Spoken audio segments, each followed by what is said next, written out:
শুভ সকাল বন্ধুরা। আজ হলো 28 ডিসেম্বর রবিবার। আজকের সকালের বিশেষ বিশেষ খবর হলো বিশেষ সংশোধন অর্থাৎ এসআরের পর নির্বাচন কমিশন আসন্ন 2026 সালের বিধানসভা নির্বাচনের জন্য খসড়া ভোটার তালিকা প্রকাশ করেছে। এই তালিকায় এবার অন্তর্ভুক্ত হয়েছে 2,51,09,754 জন ভোটারের নাম। তবে ভোটার তালিকা থেকে এবার নাম কর্তন হয়েছে ব্যাপক হারে। এই প্রক্রিয়ার মাধ্যমে 4,78,992 জন মৃত ভোটারের নাম বাতিল করা হয়েছে। 5,23,680 জন ভোটার পুরনো ঠিকানা বদলে অন্য ঠিকানায় চলে যাওয়ায় নাম উঠেনি তাদেরও। এছাড়াও ত্রুটি থাকায় সংশোধনের জন্য খসড়া তালিকায় তোলা হয়নি 53,619 জনের। সব মিলিয়ে আগের বারের তুলনায় এদিনের খসড়া ভোটার তালিকায় নাম উঠেনি 10,56,000 ভোটারের। ডি ভোটার রয়েছেন 93,021 জন। নির্বাচনের জন্য এখন রয়েছে হাতে গোনা কয়েক মাস। নির্বাচনের দিনক্ষণ এখনও ঠিক না হলেও ইতিমধ্যে বিজেপি নেতৃত্ব বিভিন্ন সভায় বলছেন নির্বাচনের আর মাত্র 100 দিন বাকি। সে অনুযায়ী মনে করা হচ্ছে আগামী 3.5 মাসের মধ্যেই নির্বাচন অনুষ্ঠিত হবে। আর এতেই রাজ্যে ধীরে ধীরে আসামে বইতে শুরু করেছে নির্বাচনী হাওয়া। আসন্ন নির্বাচনকে সামনে রেখেই শনিবার নির্বাচন কমিশন ভোটার তালিকার খসড়া প্রকাশ করেছে। সমগ্র রাজ্যে বাড়ি বাড়ি গিয়ে এই খসড়া তালিকা প্রস্তুত করা হয়েছে। আর এই প্রক্রিয়ার মাধ্যমে 4,78,992 জন মৃত ভোটারকে শনাক্ত করে তাদের নাম বাতিল করা হয়েছে। খসড়া তালিকা প্রকাশের পর ভোটাররা 22 জানুয়ারি 2026 পর্যন্ত দাবি ও আপত্তি জানাতে পারবেন। নতুন ভোটারের নাম অন্তর্ভুক্তি করা, নাম, বয়স ও ঠিকানার মতো ব্যক্তিগত তথ্য সংশোধন এবং নাম বাতিলের জন্য আবেদন করা যেতে পারে। দাবি ও আপত্তি নিষ্পত্তি করা হবে 2 ফেব্রুয়ারির মধ্যে। নির্বাচন কমিশনের আধিকারিকরা জানিয়েছেন দাবি ও আপত্তি নিষ্পত্তির পর 10 ফেব্রুয়ারি 2026 তারিখে চূড়ান্ত তালিকা প্রকাশ করা হবে। আধিকারিকরা জানান খসড়া তালিকায় প্রায় 2,52,02,775 জন ভোটারের নাম অন্তর্ভুক্ত হয়েছে। এর মধ্যে 1,25,72,583 জন পুরুষ ভোটার, 1,26,28,462 জন মহিলা ভোটার এবং 379 জন অন্যান্য ভোটার রয়েছেন। প্রসঙ্গত 2026 সালের বিধানসভা নির্বাচনের আগে বিশেষ সংশোধন অর্থাৎ এসআর প্রক্রিয়ার মাধ্যমে শনিবার আসামের খসড়া ভোটার তালিকা প্রকাশ করা হয়েছে, যার মাধ্যমে ভোটাররা তাদের তথ্য যাচাই ও হালনাগাদ করতে পারবেন। বিধানসভা নির্বাচনের আগে যে কোনো ভুল ত্রুটি এড়াতে ভোটারদের খসড়া ভোটার তালিকায় নিজেদের তথ্য পরীক্ষা করার আহ্বান জানানো হয়েছে। খসড়া ভোটার তালিকা আসামের মুখ্য নির্বাচন আধিকারিকের সরকারি ওয়েবসাইট ecaasam.nic.in এ পাওয়া যাবে। অপরদিকে কাছাড়ের খসড়ায় বাড়ল প্রায় 22,000 বুথ, বেড়েছে বুথও। সারা রাজ্যে বিশেষ সংশোধনী বা এসআরের আওতায় 26-এর নির্বাচনকে সামনে রেখে প্রকাশিত হলো কাছাড়ের খসড়া ভোটার তালিকা। খসড়ায় গত বছর থেকে কাছাড়ে বেড়েছে 21,957 জন ভোটার। 2025 লোকসভা নির্বাচনে জেলায় ভোটার সংখ্যা ছিল 13,93,482। আর গতকাল প্রকাশিত খসড়ায় দেখা যাচ্ছে যে ভোটার সংখ্যা বেড়ে দাঁড়িয়েছে 14,15,439-এ, যার মধ্যে আগের ভোটার তালিকায় থাকা 3,304 ডি ভোটারের নামও রাখা হয়েছে। এদিকে গত বছর পোলিং স্টেশন ছিল 1,575টি, এবার সেটা বেড়ে দাঁড়িয়েছে 1,732-এ। আসলে স্টেশন প্রতি ভোটার সংখ্যার কাট অফ কপিয়ে 1200 করে দেওয়ার ফলেই বেড়ে গিয়েছে পোলিং স্টেশনের সংখ্যা। আজ নিজেদের কনফারেন্স রুমে ডাকা সাংবাদিক সম্মেলনে তথ্যগুলো তুলে ধরেন কাছাড়ের জেলা শাসক মৃদুল যাদব। জেলা শাসক এদিন স্পষ্টত বলেছেন খসড়ায় প্রকাশিত সংখ্যা মোটেও চূড়ান্ত নয়। দাবি আপত্তি সহ নানা প্রক্রিয়া পার করে আসার পর সংখ্যাটি বাড়বে বা কমবে। বলেন মূলত এখনই শুরু হবে এসআর প্রক্রিয়া।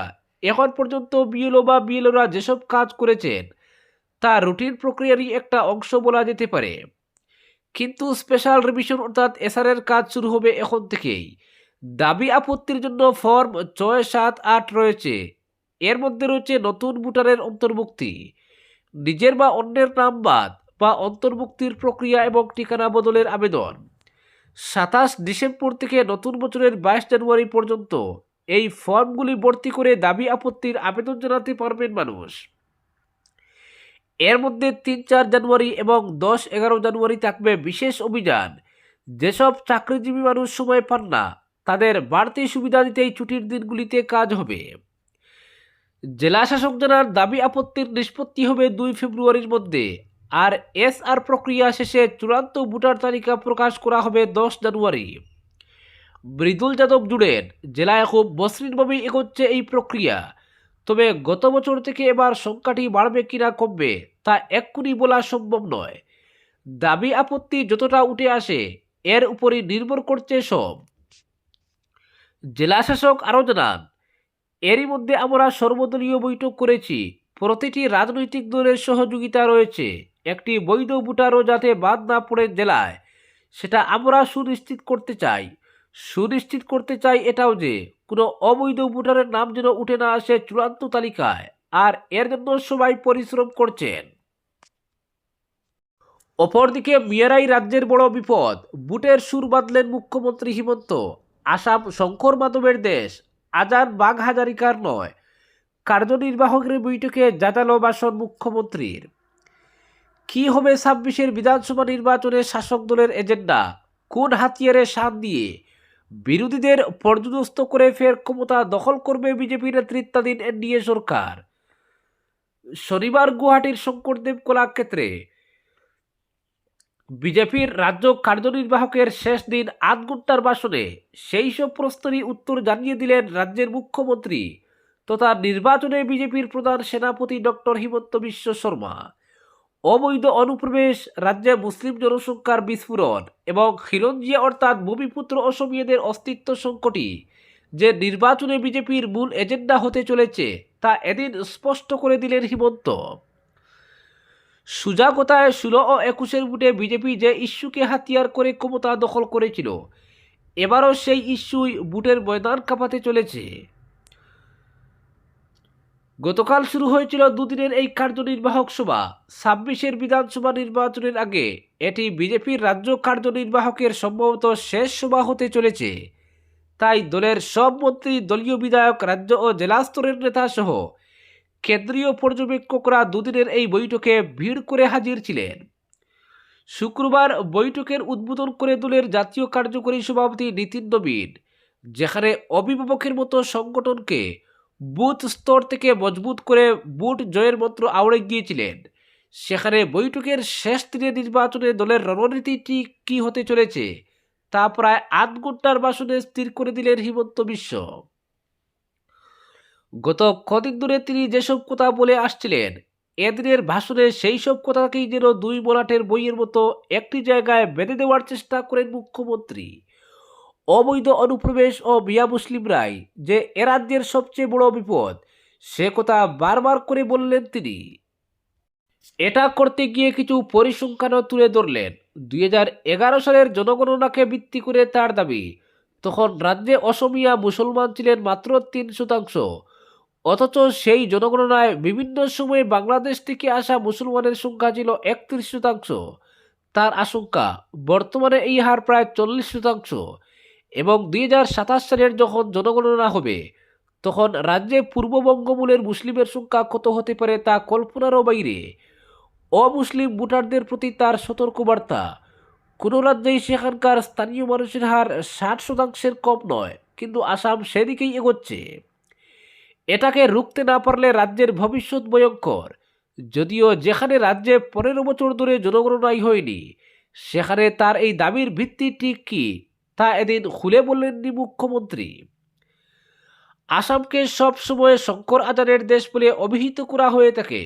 মূলত এই রাজ্যে বিভিন্ন জাতি, ধর্ম, ভাষার সমন্বয়ের দিকে তাকিয়ে এমনটা বলা হয়। ডক্টর ভূপেন হাজারিকা থেকে শুরু করে সদ্য প্রয়াত জবিন গর্গ এই আদর্শেরই অনুসারী ছিলেন। কিন্তু হিমন্ত এদিন সেই পুরনো ধারণাকে ব্রহ্মপুত্রের জলে ছুঁড়ে ফেলে দিয়ে বলেন, আসামের ইতিহাসে তো শঙ্কর আজান ফকির কোনো তত্ত্ব নেই, লাচিত বরফুকনের বিশ্বস্ত সেনাপতি বাঘ হাজারিকার কোনো অস্তিত্ব নেই। রাজ্যের অনেকেই হয়তো বলবেন, কিভাবে হিমন্ত বিশ্ব এমনটা বলতে পারছেন। আমি রাজ্যের মুখ্যমন্ত্রী হিসেবে বলছি, রাজ্যের ইতিহাসে শঙ্কর মাধব আছেন, আজান ফকির নেই। তার দাবি, শঙ্করদেবের সঙ্গে আজানকে যুক্ত করে, লাচিতের সঙ্গে বাঘ হাজারিকাকে জড়িত করে আমাদের লড়াইকে দুর্বল করা হয়েছে। মুঘলকে পরাজিত করার ক্ষেত্রে লাচিতের ভূমিকাকে খাটো করা চলবে না। বাঘ হাজারিকা থাকলে তিনি তার জায়গায় থাকবেন বলেও জানিয়ে দেন হিমন্ত বিশ্ব। আসামের পূর্ববঙ্গীয় মুসলমানরা বন্ধু, আর বাংলাদেশ থেকে নির্যাতনের শিকার হয়ে আসা হিন্দুরা আমাদের শত্রু কিভাবে হতে পারে? এই প্রশ্ন এই দিন ছুড়ে দেন হিমন্ত। তিনি বলেন, এসবই হচ্ছে অসমীয়া জাতিকে ভেতর থেকে দুর্বল করে দেওয়ার এক চক্রান্ত। বক্তব্য রাখতে গিয়ে এদিন আরেকটি স্পর্শকাতর অভিযোগ করেন হিমন্ত। তিনি বলেন, শিলিগুড়ি চিকেন নেকের দুপাশে যারা বসতি করে রয়েছেন তারা কিন্তু হিন্দু নন, বাংলাদেশ থেকে অনুপ্রবেশ করা মিয়ারা। ভবিষ্যতে যদি কখনো বাংলাদেশের সঙ্গে ভারতের যুদ্ধ হয়, তখন ওই লোকেরা কার পক্ষে থাকবেন? এই প্রশ্ন আমাদের সবার করা উচিত। এভাবে দেশের গুরুত্বপূর্ণ অংশগুলি তারা দখল করে নিয়ে আমাদের ভেতরে ভেতরে দুর্বল করে দিতে চাইছে। এদিন কংগ্রেস ও বামপন্থীদের এক হাত নেন মুখ্যমন্ত্রী। তিনি বলেন, ক্ষমতার স্বার্থে কংগ্রেস সব সময়ে অনুপ্রবেশকারীদের আশ্রয় প্রশ্রয় দিয়ে চলছে। তাই তো প্রকাশ্যে কংগ্রেসের মুখপাত্র আসামের 48টি বিধানসভা কেন্দ্র মুসলিমদের জন্য সংরক্ষণের দাবি জানাতে পারেন। কদিন পর তারা মুসলিম মুখ্যমন্ত্রীরও দাবি করবেন। কংগ্রেস তো এর বিরুদ্ধে কোনো ব্যবস্থাই নেয়নি। এতেই স্পষ্ট কংগ্রেস কাদের বুটে ক্ষমতায় বসতে চাইছে। আর একবার যদি তারা ক্ষমতায় বসে, তবে কাদের স্বার্থ তারা পূরণ করবে তাও সবার জানা। রাজ্যের বামপন্থী শক্তি আসামকে এগিয়ে যেতে দিতে চায় না বলে এদিন মন্তব্য করেন হিমন্ত। তিনি বলেন, তারা চান আসামকে নেপাল বানিয়ে দিতে। তারাই অসমীয়া জাতিকে ভেতর থেকে দুর্বল করতে নিয়মিত কাজ করে যাচ্ছে। কার্বি আংলংয়ে জনগোষ্ঠীর আন্দোলন হয়ে তারা নেপাল সদৃশ বলে চাপিয়ে দিতে চায়। বাংলাদেশের ছাত্র আন্দোলনকে তারা আদর্শ বলে প্রচার করতে চায়। কিন্তু সেই আন্দোলনের পর বাংলাদেশ কি দুনিয়ার মহাশক্তি হতে পেরেছে? এই আন্দোলনের পরিণতি কি হয়েছে? হিন্দু যুবককে জীবন্ত পুড়িয়ে মারা হচ্ছে, অথচ এ নিয়ে বামপন্থীরা চুপ। বাংলাদেশে ছাত্র আন্দোলন না হলে আজ দীপু দাসকে এভাবে মরতে হতো না। সবাই এসব বিপ্লবের কথা বলেন, কিন্তু বিপ্লবের পরিণতি কি হয়েছে তা বলতে রাজি নন বলেও এদিন মুখ্যমন্ত্রী কটাক্ষ করেন। 26-এর ভোটেও আসামের মানুষ বিজেপি নেতৃত্বাধীন এনডিএকে 2 হাত উপুড় করে সমর্থন জানাবেন বলে দাবি করে মুখ্যমন্ত্রী এদিন বলেন, গত 5 বছরে আসাম যে উন্নয়নের জোয়ার বইছে, তাতে রাজ্যের মানুষ বর্তমান সরকারের পক্ষেই রয়েছেন। আর রাজ্যের প্রত্যেক সনাতনী মানুষই বিজেপি ও মিত্রজোটের দলকে ভোট দেবেন, কারণ প্রত্যেকেই এই সরকার থেকে উপকৃত হয়েছেন। সরকারের এসব উন্নয়নের কথা রাজ্যের প্রতিটি ঘরে ঘরে পৌঁছে দিতেও তিনি দলের সব নেতাকর্মীর প্রতি আহ্বান জানান। আজকের বিশেষ বিশেষ সংবাদ এখানেই সমাপ্ত।